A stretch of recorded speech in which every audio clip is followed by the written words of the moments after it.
Hi, this is Nehemiah with Next Level Designs. We're going to take a look at the products settings of WooCommerce.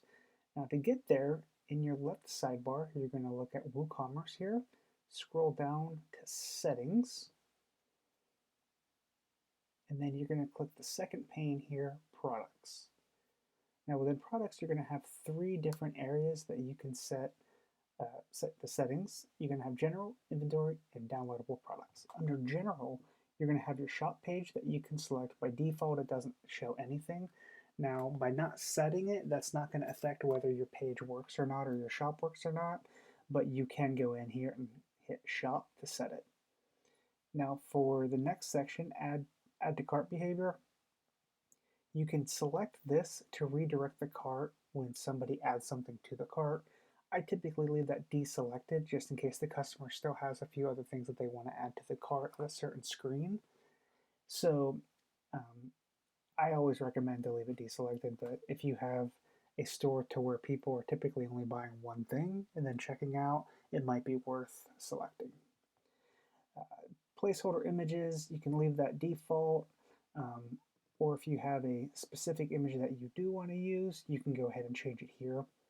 For weight, you have several different options here. As you can see, ounces, kilograms, grams, pounds, ounces again. So I leave it at ounces since a lot of the products that I am adding for clients tend to be in the ounces range, but if it's in one of these others, feel free to change it. Same deal with dimensions. You got meters, centimeters, millimeters, inches, and yards that you can set it to. I'll just leave it at inches for now. Then you have your reviews and ratings. You just have the ability to enable or disable it by adding the check or removing the check from these boxes. One thing to keep in mind here is verified owners.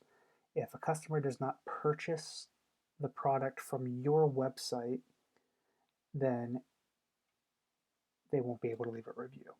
Now, if you deselect that, they'll be able to go in and leave a review. This is useful for times when you do a giveaway and they receive the product, they love it, they want to leave a review. You send them to your site, deselect that, allow them to leave a review. After they left the review, you can come back in here and check it again. So if you make any changes, make sure you hit Save Changes. It's going to let you know that your settings have been saved. Let's take a look at inventory. In inventory, you can manage your stock by selecting the Enable Stock Management. If you don't want to manage stock, you can always deselect that, and that will obviously remove some settings for you, but we'll go ahead and leave that checked.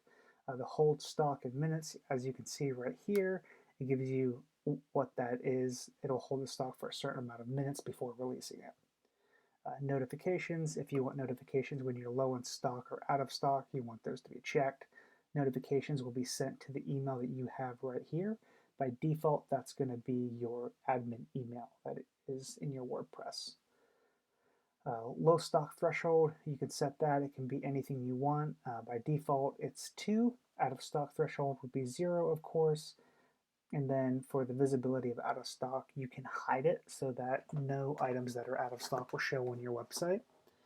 And the stock display format, you can put one of these options here. You can always show like 12 in stock or only show when it's low in stock according to your threshold. Or you can, of course, hit never show quantity remaining in stock. Any changes, make sure you save, and then we can move over to downloadable products.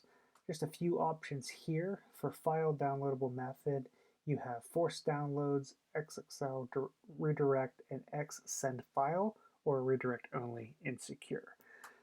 So if you get to a point where you need more information on that, there's lots of resources out there that gives more information, including right here. There's a great guide that you can click on. As far as access restriction, you can force them to log in to download anything. You can grant access as soon as they make the payment. This is, I think, by default what most people would do. Otherwise, you would have to wait until the order is complete, you have the money in your account, and then grant access. By default, leave that checked unless you want to do it otherwise.